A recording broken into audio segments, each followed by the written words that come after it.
Alright, so my name is Amaya Reed, and I will be presenting on bridging the gap in technological innovation in education. The system that I will be discussing is Petersburg City Public School System.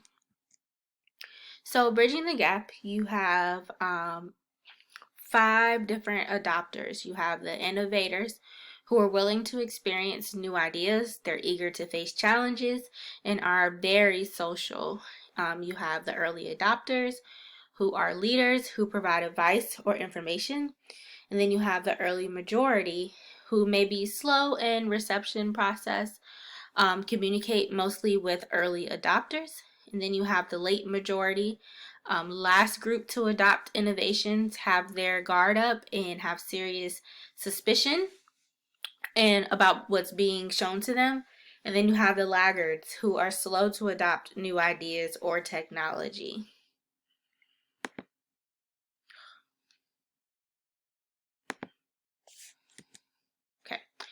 So then we have bridging the gap, leaders of change, innovators, early adopters, and early majority.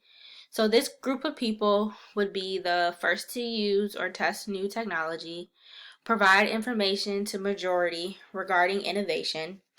They could be used as coaches for the late majority and the laggards. And I compared them to the disciples in the Bible. I felt like they could be looked at as coaches to people who were not did not know Christ. So they could be compared to innovators, early adopters, and early majority because they were the first to listen to Christ and become coaches to others once Christ left the earth. The disciples were Christ's followers and then went out preaching on their own and helping others.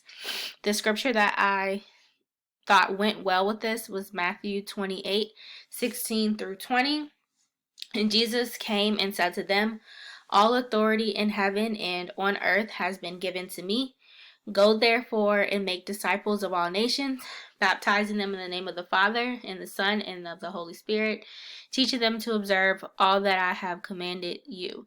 And behold, I am with you always to the end of the age." So even Jesus, I feel, commanded that these types of people go out and teach others. So to me, that's more of like your innovators and your early adopters. They were quick to catch on to what Christ was saying and quick to wanting to go out and coach others, bringing them to Christ. And then after bringing them to Christ, being their coach, teaching them how to follow Christ, teaching them what Christ is all about and what he expects from us.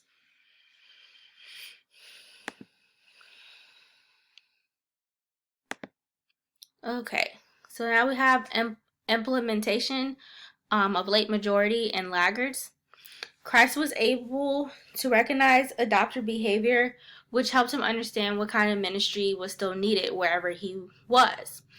Late majority and laggards would receive professional development opportunities with my system, and then also innovators, early adapters, and early majority would become coaches to late majority and laggards. I really feel like my last point of the innovators, early adopters, and early majority becoming coaches to the late majority and laggards is very important for my system, because I feel that with them being coaches to the late majority and laggards, that they will be able to really teach them the way, show them how to utilize the technology, how to present it, be able to be efficient with the technology.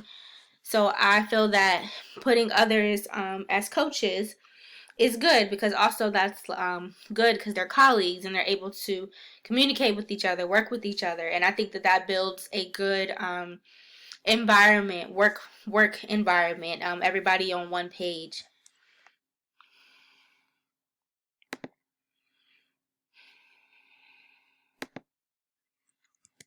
Okay. Lead in a way that models Christ. So I'll start off with my scripture, John 13:34. "A new commandment I give to you, that you love one another, even as I have loved you, that you also love one another." And then another scripture I thought went well with this was 1 Corinthians 11:1. Be imitators of me, just as I also am of Christ. So point blank, Christ led with love. He was definitely to me he chastised in love. He showed grace. He was just a lover. That was how he led. It was, and I feel like that's what set him apart, maybe from so many other priests and uh, people who were over the Jews, or at that time. I just feel like Christ himself was just a leader with love instead of bashing people or being rude to them, not being patient with them. He was all of those things. It did not matter if they were the innovator, early adopter, early majority, late majority, or lagger. He showed love to all of them.